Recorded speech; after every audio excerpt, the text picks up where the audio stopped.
అనమాట. అప్పుడు దీన్ని కూడా చాలా పిచ్చిగా ఏదో చేసేయాలని ఏదో పిచ్చిగా చేస్తే చూసే వాళ్ళకి ఫన్నీగా ఉంటుంది, పడే వాళ్ళకి ఇరిటేటివ్‌గా ఉంటుంది. కానీ బావుంటుందనమాట.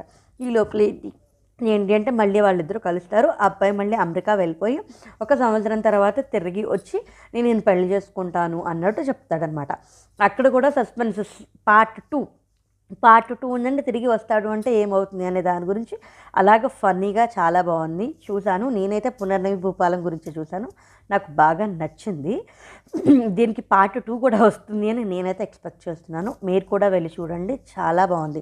ఆహాలో ఇవే కాదు, వెబ్ సిరీసెస్ కూడా చాలా బాగున్నాయి. ఆహాలో చూసిన అన్ని వెబ్ సిరీస్ గురించి కూడా నేను చెప్పాను కదా, హనీమూన్, కమిట్మెంటల్, గీతా సుబ్రహ్మణ్యం 2020 ఇంకా చాలా ఉన్నాయి. కొన్నైతే నేను చూసి కొన్ని నేను రివ్యూస్ ఇవ్వను. సిన్ అనే ఒక వెబ్ సిరీస్ ఉంది. అలాంటివి నేను చూడను. చూసిన రివ్యూ కూడా ఇవ్వను. అందుకోసం నేను దాని గురించి మెన్షన్ చేయట్లేదు. మిగతా